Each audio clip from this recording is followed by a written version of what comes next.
Hello and welcome to one of the great pearls of the British seaside. It's Brighton, and could we have picked a better day for day one of what's going to be a really exciting competition to find Britain's strongest man. And as you can tell, there's a distinct sort of Edwardian flavour about Brighton, and you'll probably see a lot of that during the competition. We're going back to the days when the strongman was really a part of everyday life, and we're going to recreate some of those amazing feats before your very eyes. Now, let me tell you, we have 8 competitors, and those 8 competitors will take part in each and every one of the 8 events you're going to see on this programme. So let us now say hello to the competitors. And first off, Errol Carnegie, who came to London in 1959, judo very much his speciality, and he weighs in on the old scales at 299.4. Hamish Davidson, from Nairn in Scotland, 27 years old, is a Highland Games champion, who is also a mink farmer, would you believe. On to Andy Drzewiecki, who has been the British heavyweight weightlifting champion for the past 5 years, and he's got a few good Commonwealth titles under his belt as well. Sulbi Prince, the youngest by far at 20.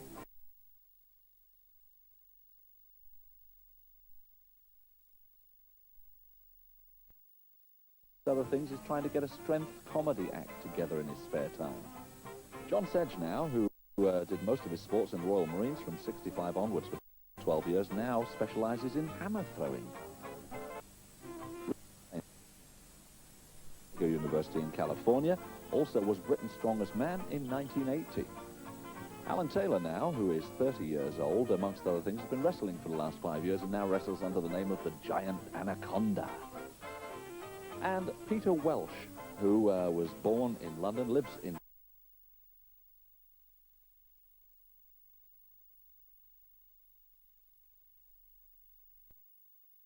fact, and one of his great things is he wants to break into singing, operatic singing. Mr. Le Gaulle, who lives in a small village in France, claims to be the strongest man in the world. He can hitch his teeth to 4 railway trucks and haul them along the track.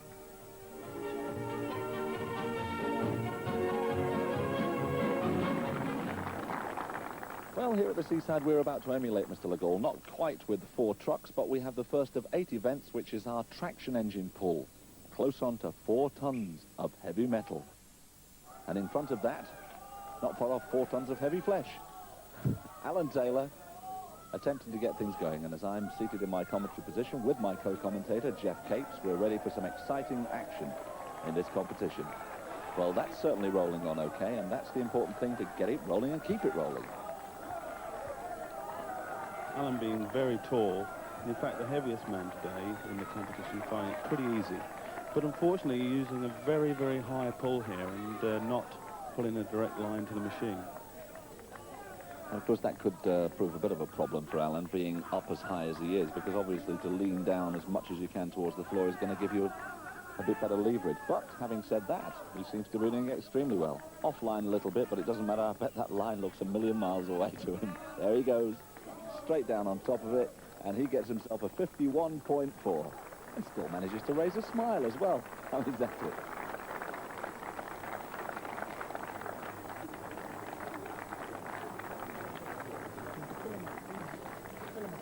Well, now Alan getting a little bit of expertise from John Sedge, saying fill up your lungs, as we move to Hamish Davidson now. Off the blocks. He's not going to be settling for a 51.4 if I know the way he wants to compete. He's got to keep moving. Hamish using small steps, head low, going for that line. Hamish, in fact, a very underestimated Highland Games athlete, very coordinated and going all the way to that line. Actually, it's amazing because Hamish looks like he could be just out on a Sunday afternoon walking the dog. I mean, it's incredible. Look, short, sharp steps. There's no question he's going to beat that 51.4. And as he gets to the line, doesn't even drop his arms down.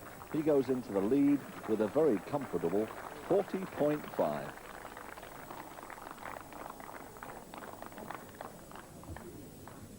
We saw lots of short, sharp jabs with the feet. Is that the secret of pulling that? I think so, yeah. I can still feel the weight all the way, you know. The pressure is on the legs all the time. I really feel it now. Do you feel confident now at this stage in the game that with 11 seconds leads on Alan that you might have this in the bag? I don't think that's unbeatable. It might be difficult to beat. Well, I can tell you it wasn't all a bed of roses. Look at this. John having a lot of problems here on this occasion. He's not finding traction there with his shoes on the concrete at all. Yeah, John Sedge coming to a dead halt at that point. Andy Drzewiecki as well had a few problems. The shoes just couldn't get any grip. Oh, they're useless. I told you, Derek, this morning at breakfast time. Well, yeah, the body weight. Mate. Hey, trying to box off these things, couldn't get any grip. I've got everything going. Well, Andy Drzewiecki there complaining about lack of grip, and indeed, that's what happened to Sulbi Prince here at this point. Sulbi Prince having all sorts of problems here. His body is in fact far too low to the pull on the engine, and his shoes are not gripping at all. He's not directing his force in one line, and it's going all over the place. Well, now you're going to see something a bit different. The engine motoring along at a fair lick. Well, why is it going that fast? Who's pushing it? Nobody is. My co-commentator Jeff Capes is showing how it should be done. A full load on there, nearly 4 tons. And he's been itching to get involved in this, and there he is having a go. Oh, look at that. That's how you do it, lads.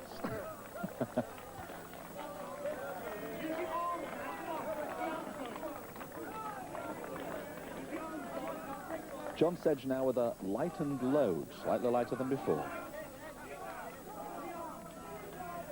And we have John Sedge, having learnt from his first mistake of keeping too low.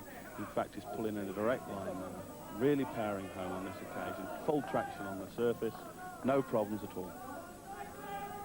So, as John goes, slaps hard into the concrete there. 56.7 then for John Sedge. I think he's slightly more pleased with that second try than he was before. Oh yes, definitely more pleased. Nice little look at Brighton Pier on a lovely day here for these splendid games as we get back to the starting line for Errol Carnegie's second run. Here we go. The engine, of course, now has been lightened a little bit because it was found to be difficult for most of the lads. So a good amount of water has been taken out. Errol Carnegie slightly all over the place at the moment, losing valuable traction there.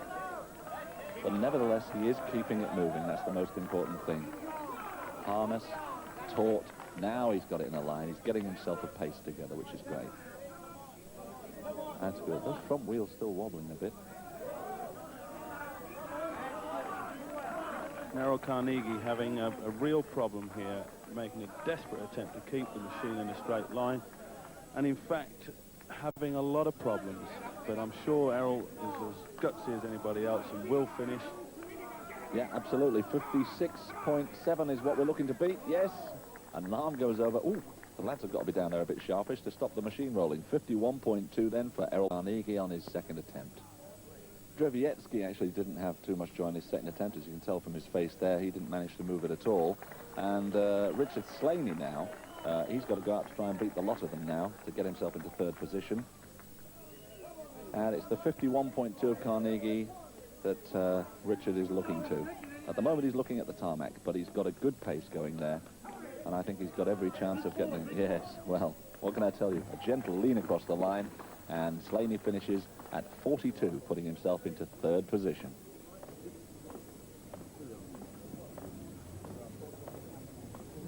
Here we go with a look at the scoreboard for the first time. Bearing in mind, of course, that our first two contestants did manage to pull their weights, the original weights, before the load was lightened. They are Hamish Davidson at the top of the table at the moment with 8, and Alan Taylor with 7.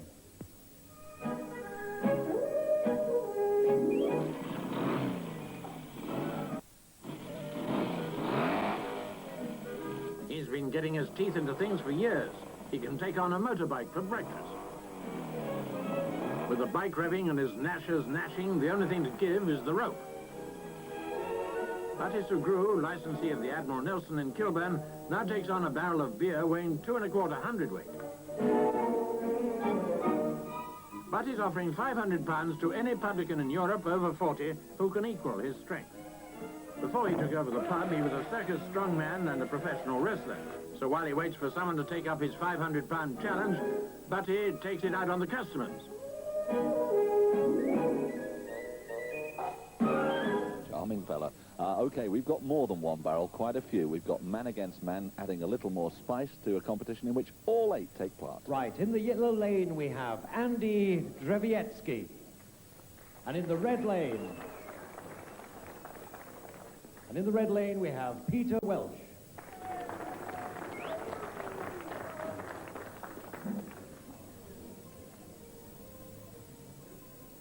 your marks and get set. Well, here we go. The barrel lift now. Just a reminder that although they look like little bits of stones they're throwing up there, we're talking about approximately 150 pounds per barrel. That's the weight. 11 gallons of liquid in there. Beer, as a matter of interest, which I'm sure the lads at some point would like to open up and have a drink of. So, the first two in our competition. How are they doing so far, Jeff? They're doing very well, actually. Andy's going great guns, and the problem of lack of oxygen doesn't seem to have affected them yet. But there you go. This Peter's having a little bit of a difficulty here now. Yeah. But they're going very well.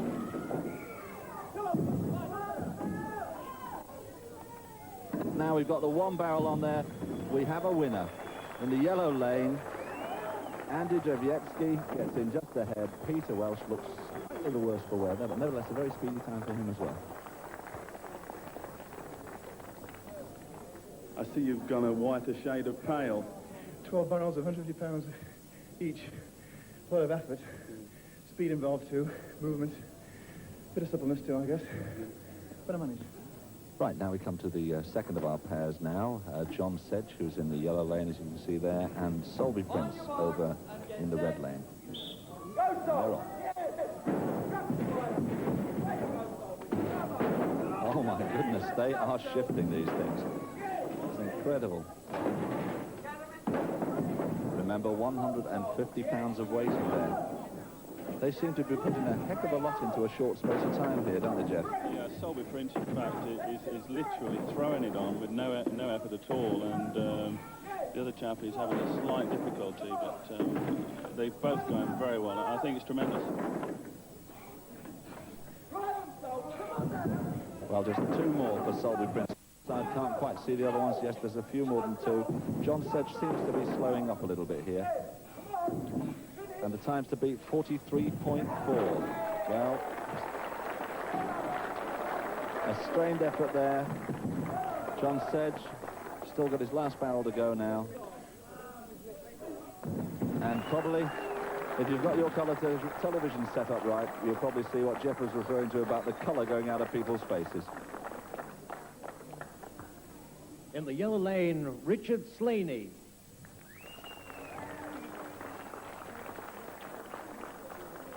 And in the red lane, Errol Carnegie. On your marks and get set. So, 43.4 is what the lads are looking for. And it's quite incredible. Richard Slaney is again just throwing them on, as if they were some sort of wreck. Mind you, Errol's not doing too bad. I think Richard's in the wrong trade. He ought to be a drayman. He's just literally just throwing them on there. We had a quick talk earlier on, and he said what he was going to do, and he's doing it.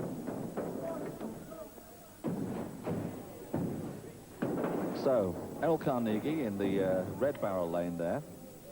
He's doing quite well. But visibly, when they get down to the last 4 or 5 barrels, it's definitely a lot more weight for them to deal with. Looks like Richard is going to win here. Look at the time. The time to beat. Oh, he's done it. The time to beat was 43.4. We have a new leader. Slaney gets on on the truck himself, yeah. So Carnegie's last barrel coming up now. A little bit of a struggle, and a 55.5 for Errol Carnegie. So we have a new leader. Now we come to the two, arguably, the men that you must watch tightly now. Alan Taylor, you are second overall in the competition. Have you got any method that you've had in the back of your mind that you'd like to use on these barrels, having seen 6 guys go before you? Well, they're all completely different ways, so I should imagine it's going to be brute strength and ignorance. Really? I'll lend the ignorance, you can have the strength. Okay. We come over to our current leader, Hamish Davidson. How are you feeling at this point? Cramping up in the thighs at the moment. You've got a problem with your thighs? Yeah, since the morning. That pool. I see. So you're going to have to really exercise. I'm a bit worried about it. You're a little bit worried about those. Well, we'll see how they go out during the course of this particular event.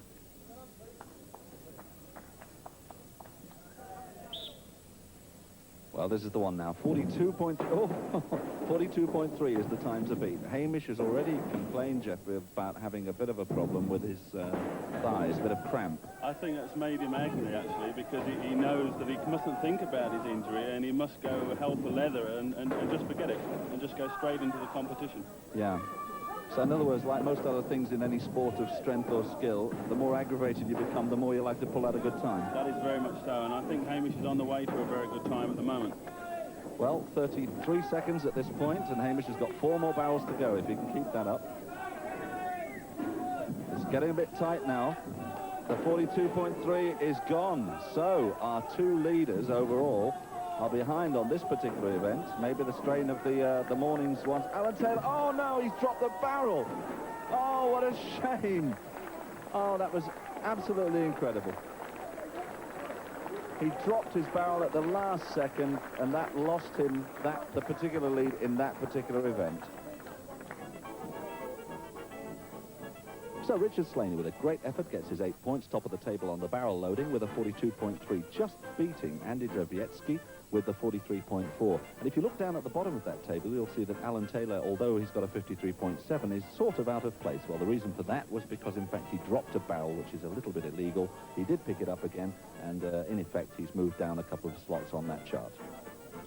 And to the current situation, Hamish Davidson, who was at the top of the charts, is still there at the moment. In fact, he's joint number 1 with Richard Slaney, those two having 12 points. Interesting to note that the 2 people who had no points until this point in the programme were Andy Drzewiecki, who is now in with 7, and Peter Welch with 6.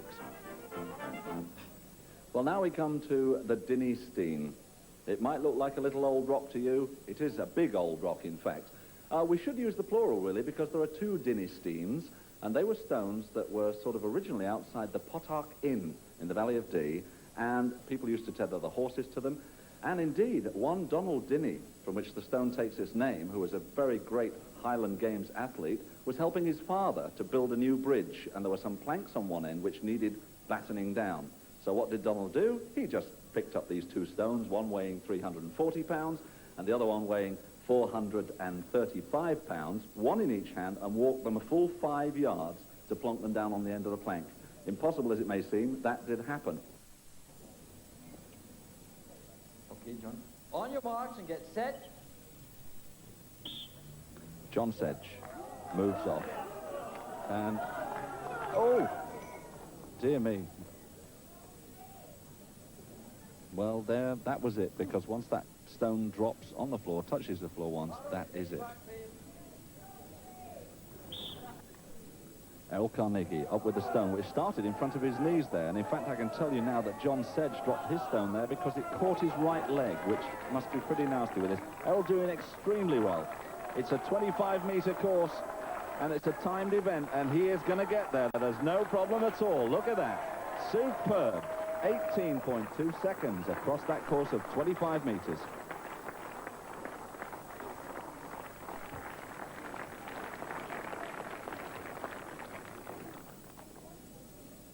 On your mark and get set. Hands on. Peter Welch. He's getting off to a rather good start.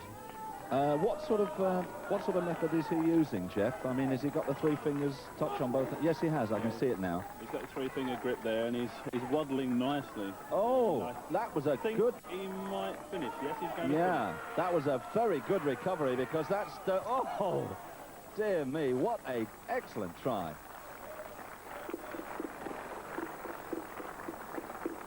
Superb stuff, because the stone went down just within about an inch of the ground. It looked like he was dropping it, but he pulled it back up, got all the strength he needed, and came back with an excellent score of 21.5. Next to go is Sulbi Prince.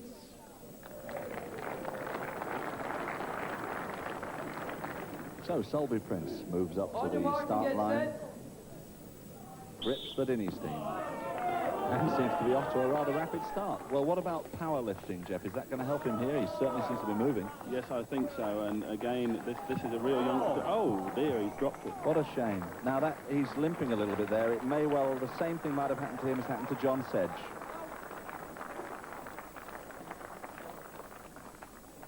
Errol Carnegie with an 18.2, Peter Welch 21.5, Sulbi Prince a well-deserved seat in the far corner of the game. Oh, he's out for the count.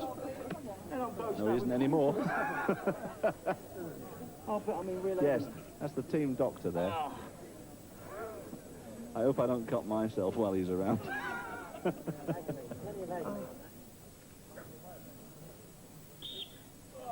So, known to his mates in the ring as the mighty Anaconda, he's not wrestled with anything quite like this before, I suspect, but he's doing very well. Alan Taylor is shifting it slowly but surely.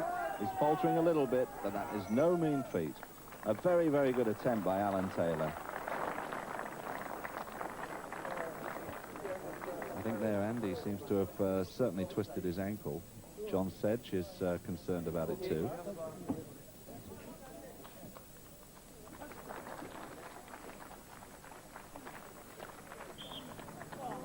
Well, Richard Slaney now, who is, remember, overall joint first with Hamish Davidson, is doing ever so well. Is Jeff, he's doing amazingly well. Yes, he's really concentrating now, and he's determined to finish, and he's moving very fast indeed. Whoa. And even had the strength to have a little throw there. And that's, timing-wise, quite incredible. We have a new leader, 14.6, and isn't he smiling all over his face? He knows he's done a good one there. Last to go, it's Hamish Davidson.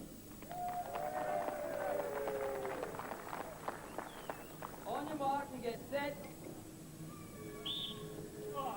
Hamish, oh my goodness, he's going up too quickly. He leaned too far forward. That was most unfortunate for Hamish. He seemed to get his top body weight just too far ahead of himself there, didn't he? Really unusual for Hamish. Being a Scotsman, coming from just down the road where the Dinnie stones are, and he's obviously practiced on them. And unfortunately, he's not having a very good day, and I think he's got one or two injuries in his thighs, and I think it's beginning to tell now. So an excellent event carrying the Dinnie, and those are the top three names that actually completed the 25-metre course, and a very good move by Richard Slaney into first position with the 14.6. You've had a great day. You've had a couple of wins there, and are you looking forward to the rest of the competition? You are in the lead. Yeah. I'm looking forward to most of the competition. There's a few events that I'm a bit wary of, like arm wrestling and Cumberland wrestling, neither of which I've ever done before. But all the other events are what I've done before and what yourself, we've both done before. So I'm looking forward to tomorrow. Hamish, first day, 3 events gone, lying second. How do you feel? Started pretty well with that track pool, but it really got to my thighs. And I've got the cramp now. That's why I did so badly in the last 2 events, especially that stone there. You look very comfortable in the Dinnie stone. In fact, you skipped up the track there, and in fact, you laid right up to the time Richard Slaney come in. Well, actually, I had it in my mind just to cross the line, setting a target. I thought everybody else would really push through. I was surprised at the end to get second place on that actual thing. What an excellent day. First day on this superb competition. Richard Slaney doing extremely well up the top there, 20. Not far behind, a bit of a problem for Hamish with pulled muscles and things. John Sedge, of course, has got it all to do. But we now, in fact, change our location. And we're going to take a trip down memory lane as we move along to Brighton's historic Palace Pier.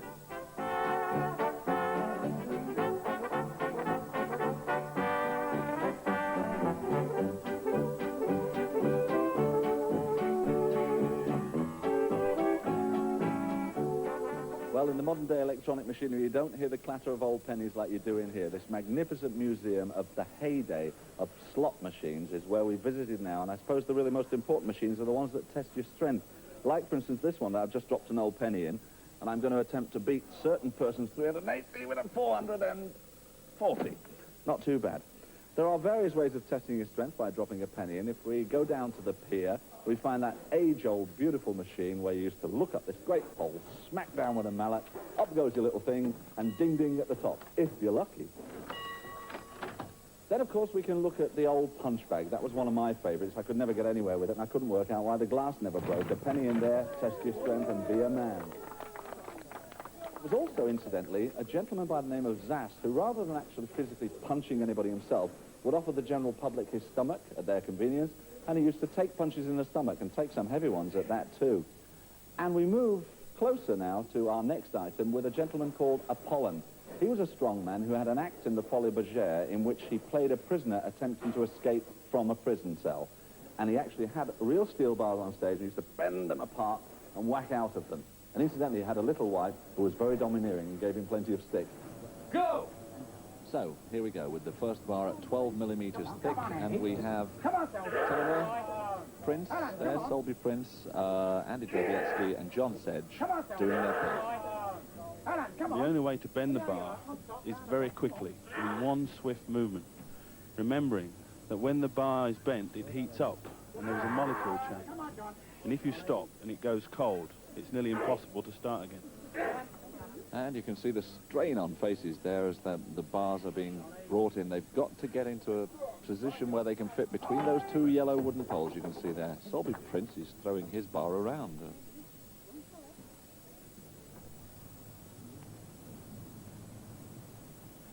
We're into the second group now, though. Let's have a look at them with that same 12mm bar. Here we go. Okay. Welch there you're looking at, who somehow always managed to make me think that he's constantly telling himself jokes while he's doing these strength feats. No problems here. Hamish Davidson getting in quite comfortably. Errol Carnegie, a little bit of a problem there for him. Put it round, and this is only the first of what could be quite a few different bars. Errol obviously bending the bar past the required measurement, but having difficulty in maintaining the distance because of the spring. He's having the same sort of problem, obviously, as Sulbi Prince did in our first group as well. I was watching the monitor, and you squeezed it together, but obviously there was a pain on your neck, and you whipped it off. Well, obviously, I'm really disappointed, Jeff. As you understand, it's hard to keep level head when you're competing on it. You know, you think, I thought I'd bent the bar, and it was squeezing my neck, so I whipped it off. Obviously, I've dropped on the floor, and it must have opened out again. Also, I got a slight pain from my shoulder, and I didn't feel fancy cutting the blood off to me in case I blacked out and fell in the sea or something. So Sulbi Prince there, a little bit sad, as we move up to 13.5 millimeters. That is the bar width now, just 3 people left in it. The lads bending the bars quite easily, but again having to contend with the spring. Welch, no problem there. Look, a little smirk on his face. Hamish as well. All 3 through.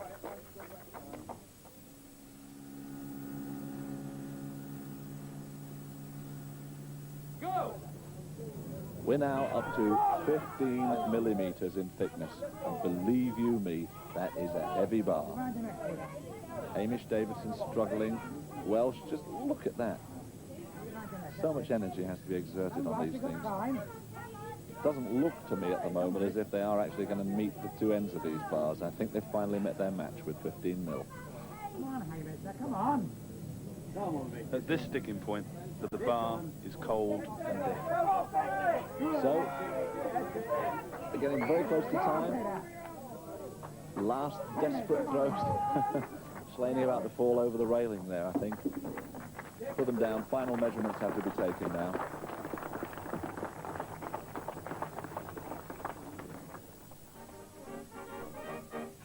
Another win for Richard Slaney. Davidson still putting the pressure on in second place. I'm surprised to see a powerlifter such as Sulbi Prince's calibre only finishing with 3 points.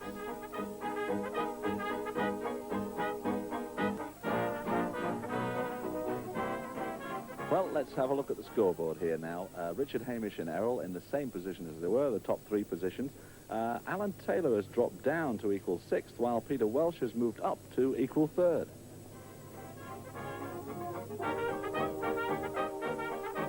Traditionally, lifting has been the definitive strength test. In fact, since the Middle Ages, troubadours and showmen have travelled throughout Europe performing great feats of strength. Dumbbells and barbells of various shapes, sizes and design were used for these challenges. And such champions as Professor Attila became really famous and set the lifting wheels into motion by passing on their skills to pupils. For instance, Attila taught Sandow, another famous lifter, who in turn gave the benefit of his knowledge to my namesake, W.L. Travis. And if you look at what Mr. Travis is doing there, you would probably quite rightly imagine that I must be descended from him, because I do daft things like that too. Well, gradually, weightlifting moved out of the circus and stage to become better known as a new sport. And as we can see in this 1904 print, it was getting really organized. As better equipment was developed, the old globes became collectors and museum pieces. And they've been gathering dust until now, when the Britain's Strongest Man team have removed them from their resting places, inserted the right amount of lead shot in preparation for event number 5, the barbell lift.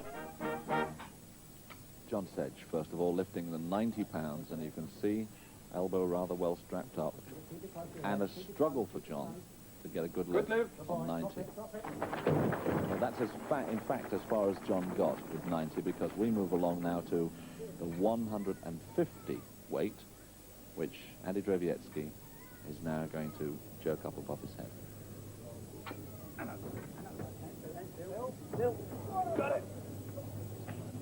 Being an Olympic weightlifter, Andy has a super technique, utilising this to its fullest and making 150 pounds easy. Well, he's pleased with himself. And look, Daley Thompson's popped along to the pier to have a look at the action and perhaps pick up a few tips. Will he get some tips from Sulbi Prince, the power lifter? He goes for 150.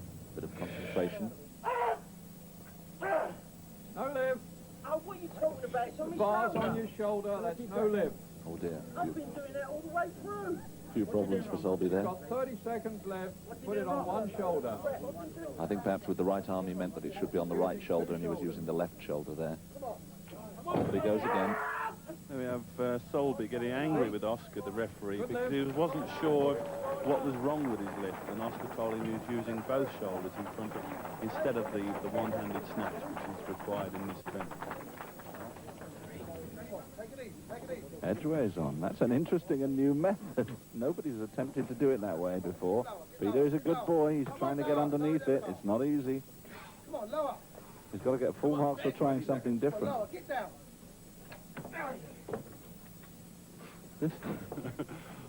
That's going to go... He's now got to get his hand back in the centre. He can't possibly lift it from that angle. I mean, he can't hope to. No, Peter, a look of slight despair on his face. 20 seconds left. Well, I think, David, he's intending to have another go. He's intending to have another go. He's getting really aggressive. Oh, he is getting a... Oh, he is going to snatch this thing. He's getting really annoyed. Oh, I don't think he quite made it. He really was aggressive. It was quite ridiculous. There was a distinct sort of sway, one way with the head and arms, and a different way with the legs. Were you aware of that as you did that, Paul? I was aware of it, but I think there was a strong gust of wind at the time, so I think that was more or less what put me off there. You are serious? Very serious, yeah. Oh, good.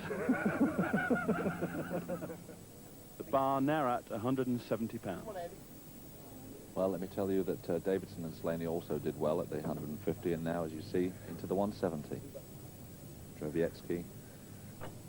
A lot of concentration. Look at his face. One happy man. And that's a big weight.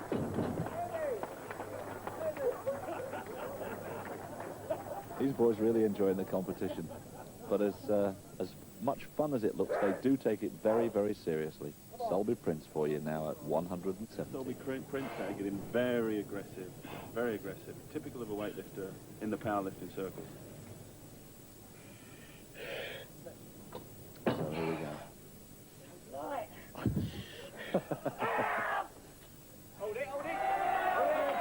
Happy because he's making up for the fact that he didn't do too well in the bar bend and making light of that weight at 170, Sulbi Prince. Next up, it'll be Davidson. Now making his attempt at 170 pounds, Hamish Davidson, holder of many Scottish powerlifting records, and in fact, one of the all-time great Scottish power athletes. So, Hamish Davidson now, not a man to give up in any form of competition easily. Up she goes. No problem there. There was a lack of strain on Hamish's face when he walks away. I don't understand it at all. Out of all the athletes in this event, he is the least suited, being 6'7" tall and twice as many levers as anybody else, and there he makes a good effort and in fact does the lift quite easily. There's a sort of dead air about that, isn't there, at the end? Well, Drzewiecki, Prince, Davidson, Slaney, as you can see, the top four have all got 170 pounds, which means we must find a positive winner. How do we do that? Well, we do it quite easily with the repetition lift. A 130-pound weight will be lifted by the competitors as many times as they possibly can, literally until they drop. Well, we can tell you that Richard Slaney beat Hamish Davidson by 1. He managed to get 25 lifts. Now let's see how Andy Drzewiecki can do.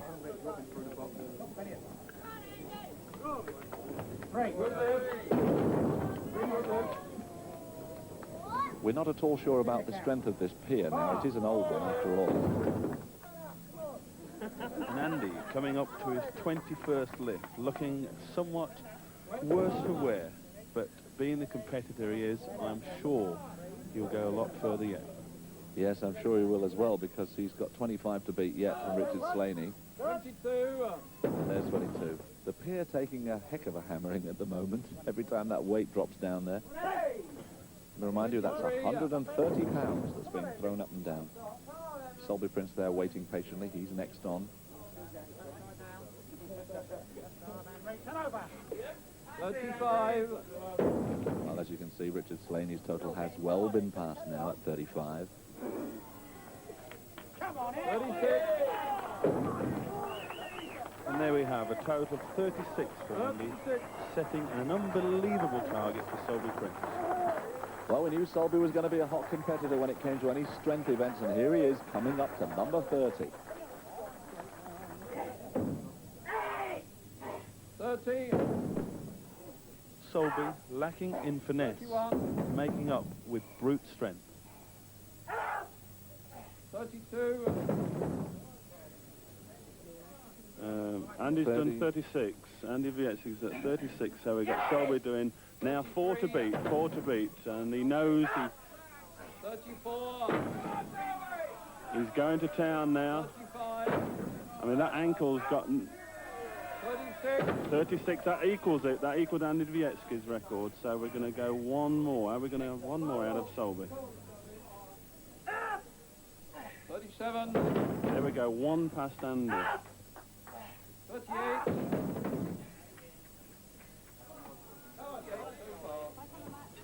Okay, well now, of course, as you can tell, he'd like to get 50. He's well ahead, but he's just going all out. He's giving it everything he possibly can. 41. And that's 41 for Sulbi. He's doing remarkably well, as he's got a bad injury to his ankle. In fact, he's using one of my shoes, size 13, because of the amount of bandage he's got strapped round him. 45. 45 just about does it. And there, from sheer exhaustion, Sulbi Prince goes down. And the doctor, who earlier on was patting him on the stomach in a friendly manner, of course, means business. He's here, he knows all about how to look after these lads. And Sulbi Prince is about to get his wind back now, after a great attempt. So after the barbell lifting then, Sulbi Prince into first place gets the 8 points with a magnificent 45 lifts. Andy Drzewiecki with 36. Richard Slaney stopped after 25, knowing that he just had to beat Hamish there, who was in with 1 point behind him at 24. Okay, let's transfer those scores to the main scoreboard, which looks like this. Richard and Hamish still holding their original 1 and 2 positions. Interestingly enough, after some really good lifting there from Sulbi Prince, he's moved himself into joint 3rd position with Peter Welch.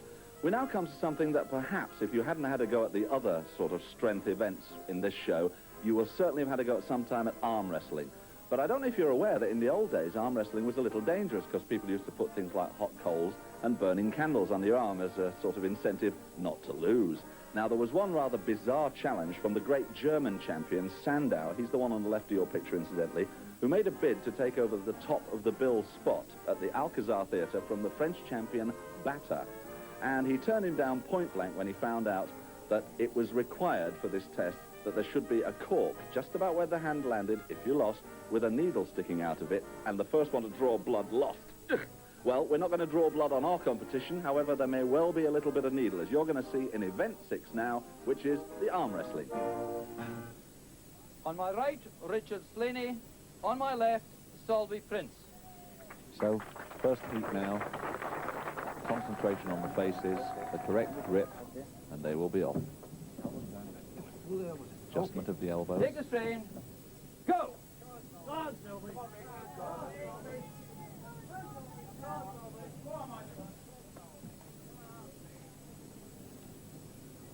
Richard's got the better leverage on this occasion, but I think Sulbi is going to use as much power as he can.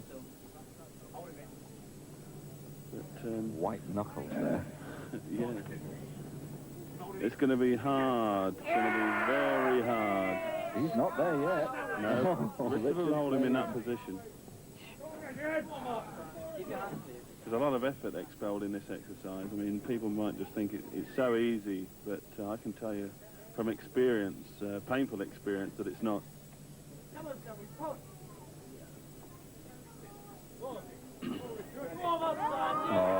That's it. That's it.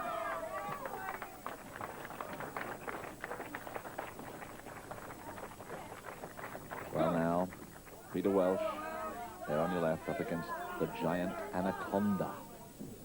And I wonder how many of you fellas watching have been thinking to yourselves, ooh, I bet I could sort him out on the table. Look, Alan's even got time for a giggle.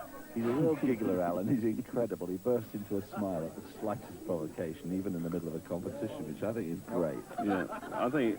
Look at him. He's really going. Creates lightheartedness, but again. If they both go, it'll be terrible.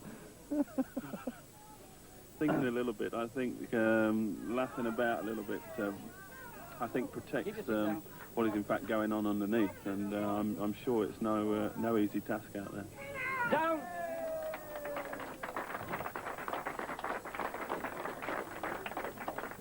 Well, there's a little bit of a smirk on the face there. Bit of a comment from one of the bystanders on how they should do it. As we find Hamish Davidson, Errol Carnegie coming up now. Free arm on the table, then. So, now we come to the second semi-final. Peter Welch will be watching this with interest because whoever wins this one will be against him in the final. Hamish Davidson on the left, Take the who strain. beat Andy Drzewiecki, Go. and there on the right, Errol Carnegie, who beat John Sedge to get through to this semi-final. Well, these fellas giving it every possible ounce of strength. Errol Carnegie on the first of 3 pulls, as it were. It's getting close, and it's on. The first win then for Hamish Davidson.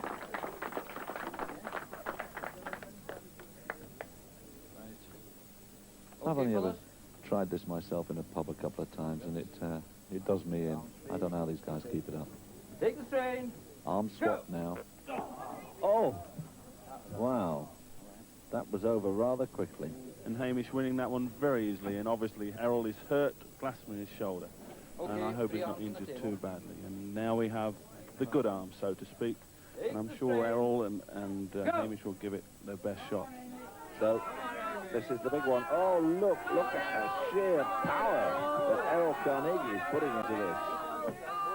2 shades of purple and white on Hamish's arm there, and it looks like it's all over here. That last couple of inches again, the strain is showing. A little bit of elbow lift there. Yeah, but Hamish is lifting his elbow too at this point as well, so I suppose with that amount of strength going, that the fit is allowed on both sides. He's got to get that wrist bone down, and he does it.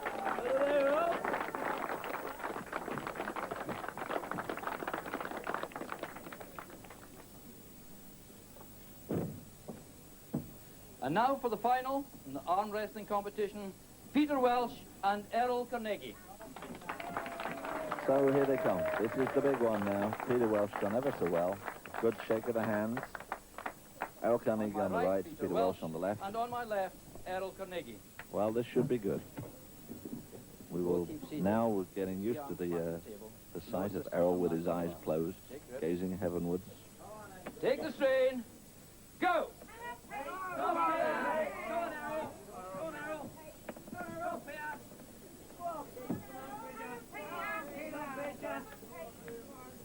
A little bit of elbow movement there. It seems that Peter is almost pulling Errol over towards him, Jeff, doesn't he? Yes, he does. Obviously, he's using his bicep as well as his forearm there, and he's trying to open up the arm of Errol. He's a longer man, and obviously when the angle is open, he becomes weaker, and then Peter can nip in over the top as he is doing at the moment. Come on, Errol! Come on, play! Down! Pass to Peter Welch. have Errol's bad arm, unfortunately, taking on Peter there. I'm sure they've had a little word with each other, not to really hurt it, but I'm sure that he'll give himself a good account. And here we go, into the wrist lock position, and the referee starts them off. And I think it'll be short-lived. Errol tried to strain, lifting his arm, and it's all over.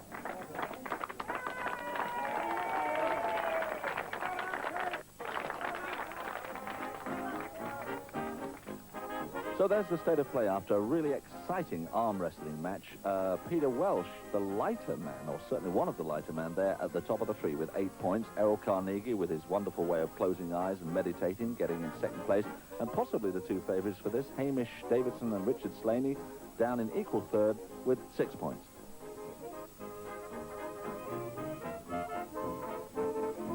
So, there we go, the end of day 2, and what exciting competition we've had. I'm sure you've really enjoyed it. Richard Slaney still at the top there with a considerable lead. Errol Carnegie creeping up into 4th position there. And with these sort of middle section scores being as close as they are, it literally means that anything could happen tomorrow. The last day, a lot of extra adrenaline. And weather permitting, we're going to go down to the beach.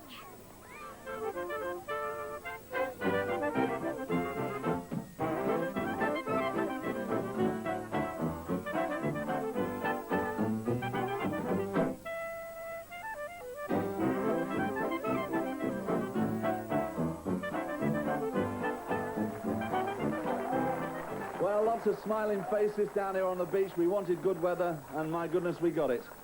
This is the final day of the competition, and in the sweltering heat, you're going to see some incredible feats. Now then, we come to the bucket lift. That's our next item. Now, inside it, it's filled with lead shot, and it weighs 1 pound short of 4 stone. So there's a young child there, as far as the bucket weight is concerned. Now, incidentally, as a matter of interest, the guys will be sort of equaling a feat that was done many years ago by a gentleman called Steyr Hans, who in fact held out a bar at arm's length, and he had his young son on the end of that bar doing acrobatic tricks. Well, the bucket will stay still, I promise you today, and you're going to get a lot of excitement as we go into the next event, the bucket lift.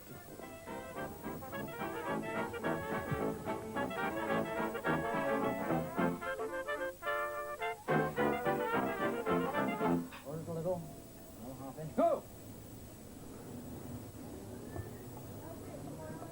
Now then, the time to go for there, 29.5, which I think, providing Andy does not foul by taking his backside off the backboard, he should really get through without too much of a problem. Keep your shoulders back. As you're watching that at home, just remember, it's equivalent to holding a young boy, 4 stone, out at arm's length. Look at the body starting to quiver there. Is there any breathing technique, Jeff, for this sort of thing? Yeah, again, we've got this lack of oxygen depth in the lungs, and they have this tendency to block off Yes. the throat and the mouth, and there's no air getting in there. Oh. As you can see, he's beginning to really concentrate and tremble now. Oh, incredible. What a great time. 45. That's the new one to beat from Andy Drzewiecki. Is it very difficult to actually keep your backside against that board? Because there must be a terrible temptation to throw your hips forward. The problem is to counterlever the weight. And you have to have it, the weight tends to bring you forward, and you've got to counterlever it by holding your back against the board. It tends to pull you away, so you've got to keep it back into the board. That's the problem. So anybody here to beat you? I think everybody. Well done, Andy. Sulbi Prince. Round here. You want to keep your hat on? So Sulbi Prince there has decided to purchase himself a hat from somewhere down on Brighton front. And is this some sort of secret technique, Jeff, to keep the shade off the face? Will it help him at all? I think it should keep him a little bit cooler, and the sun at this stage is now right above the competitors, and I think it'll do him a lot of favours. Well, 45 seconds is what Sulbi has got to beat now. Lower, lower, lower, lower. Quarter inch. Go! And the clock starts. The sheer concentration is quite incredible.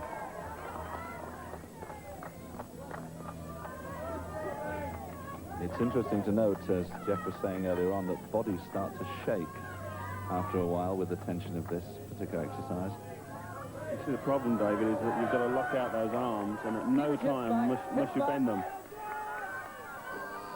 Now, good effort there then by Sulbi Prince, who gets a 30.6. Still the man to beat is Drzewiecki.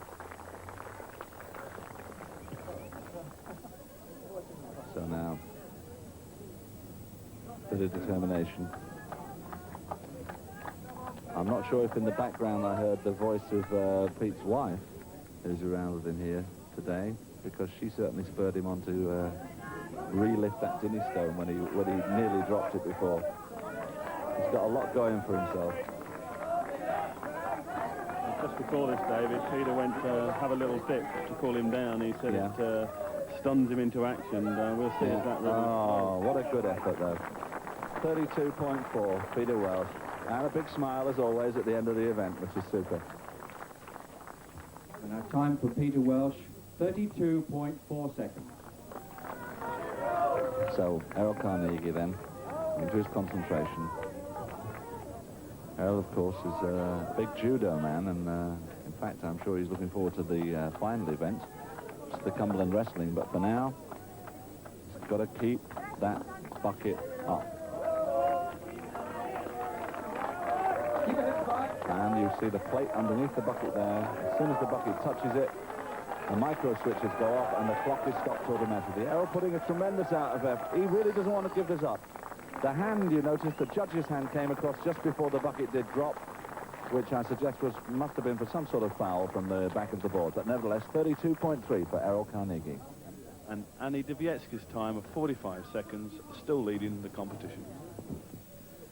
Errol, you just missed by a tenth of a second Peter Welch's time there. How do you feel about that now? Well, the strain was very heavy on my left shoulder. Maybe if I was in better condition, I maybe have done a minute. Actually, I was looking for a minute. Lower, lower. Go! There we go then. Richard Slaney looking for 45 seconds. A lot of concentration. Remember, he's holding that out, arms fully outstretched. There is a pound short of 4 stone hanging on the end of his arms, and he must keep his back and his backside against that board. Look at that. Rigid as a rock. Well, he's starting to suffer a little bit there now. At the 30 mark, the bucket's going down, it's going down. And there you go, surprise, surprise. Richard Slaney wondering what went wrong there with a 31.7. Was there a problem as far as you're concerned with keeping against that backboard? Because it seems the concentration between holding it out and doing that is pretty difficult. Yeah, because especially when you get tired, and your legs start to shake and your bum just comes away from the back, and then you tip forward to put it back on. You can't say bum on the BBC. Posterior. So, as we just finished the last but one event in Britain's Strongest Man, interestingly, Andy Drzewiecki is not touched with his 45 seconds, a smile on his face, and look at that, 0.1 of a second between second and third, Peter and Errol. And that can only mean good news for Peter Welch in the overall stakes. Well, taking a look at the main scoreboard now, Peter Welch indeed has done himself some good. He's crept 1 place up to number 2, pushing Hamish Davidson down to number 3. The middle positions certainly have got it all to do now. They're very, very close, and there's going to be a lot of hard-fought battles in the Cumberland Wrestling, which is the final event. Our first 2 contestants for the Cumberland Wrestling, Richard Slaney and Andy Drzewiecki. And here we have the Cumberland Wrestling with Richard Slaney and Andy Drzewiecki. 2 opposites, if you like. One at 6'7", the other one around about 6 foot. Well, the 2 wrestlers, let me have a little word with you about the rules, basically, that the wrestlers are going to face each other. They place their chins on the opponent's right shoulder, and they use an arm grip in which the left arm is placed above the other person's right, as you can see there, and the right arm below the other person's left. The hands are hooked behind the back, and the rules are that if any part of the body, apart from the soles of the feet, which obviously have to touch the mat, should touch the mat, then that person is deemed to have lost the bout. So in other words, the first one down, which in that case is Richard Slaney, is the one who cops out. And Andy Drzewiecki will raise his hand and a smile to show us what it's all about.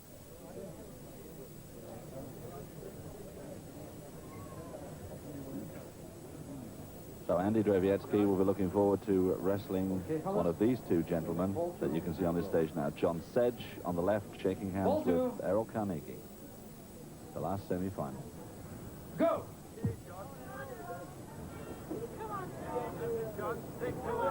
Oh, stop there. John Sedge. Well, John Sedge has gone through, obviously, there. There was a problem. Errol must have let go of his grip at the back for some reason.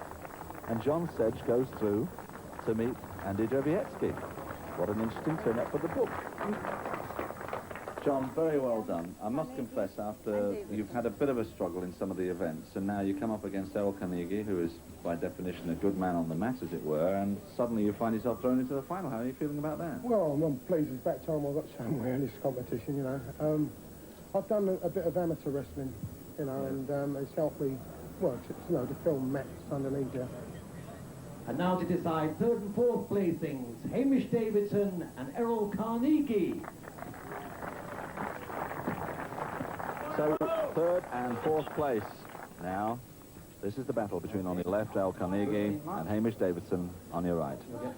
Errol Carnegie, of course, will be feeling a little disjointed after the last bout, so perhaps this will give him that added surge he needs here to make sure he at least comes in third. He's not going to give up his... Oh, there's a lot of fast footwork from two very heavy men. Good stuff, yes. Down goes Hamish. Errol Carnegie pleased with that. Disappointed, obviously, about not getting to the final, but certainly pleased that he's managed to put Hamish on his back. So, as we move towards the rostrum for the final of this last event in Britain's Strongest Man, there should be something to watch. On the right there, John Sedge shaking hands with our adjudicator. John, of course, still suffering from a pretty bad right elbow, and he's up against Andy Drzewiecki. Two men will be fighting hard, perhaps for different reasons. But it certainly should be a tough bout, this one. Any ideas on a winner here, Jeff, before it actually kicks off? I'm not going to make any predictions here, David. It's going to be a good, tough fight here. Well, getting out towards the edge of the mat, where, of course, it could be dangerous for either wrestler to fall. Trying to keep it now the middle. Now, there's a height advantage here for John Sedge. His arm doesn't seem to be bothering him too much at this point. That surge of energy he needs to win something here in this particular competition. He could have... No, I think John hit the ground first there.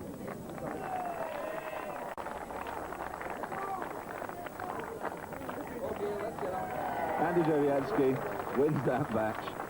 John Sedge comes in second place on that. And Richard Slaney, who, of course, now, as you've worked out from the scores, waiting to congratulate the two wrestlers. He is, of course, our overall winner. And there we have it with the Cumberland Wrestling results. A fine win by Andy Drzewiecki with 8 points.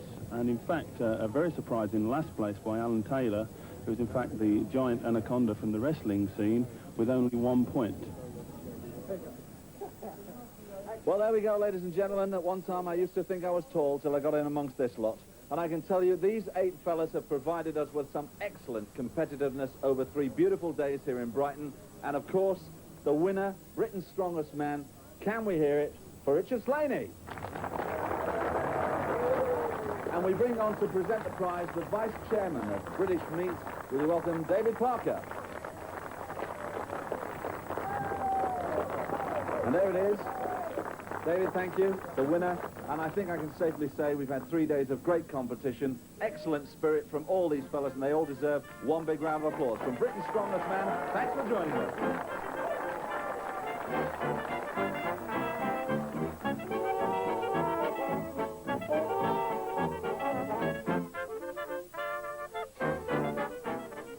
The contest to find the world's strongest man will be shown at the beginning of next month.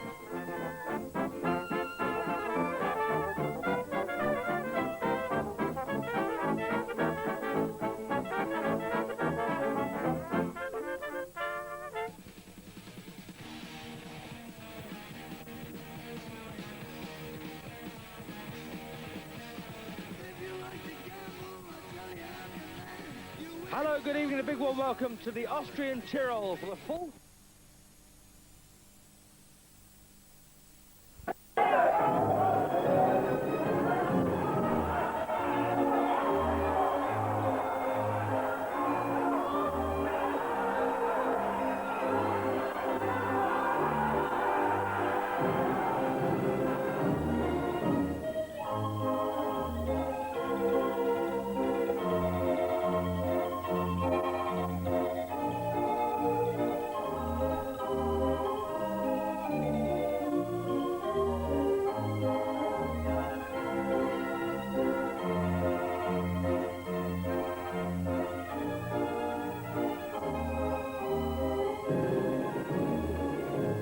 Welcome to sunny downtown Amsterdam. That's the famous Skinny Bridge in the heart of the Old Quarter, and we're here for one of the most unusual events in the whole European athletic calendar, a competition to find Europe's strongest man. And believe me, it's no competition for 19-stone weaklings. We've got 8 challengers drawn from 6 countries, all of them men of enormous physique with legs like telegraph poles and chests like a barn door. Literally, when they come through a doorway, the room suddenly goes darker.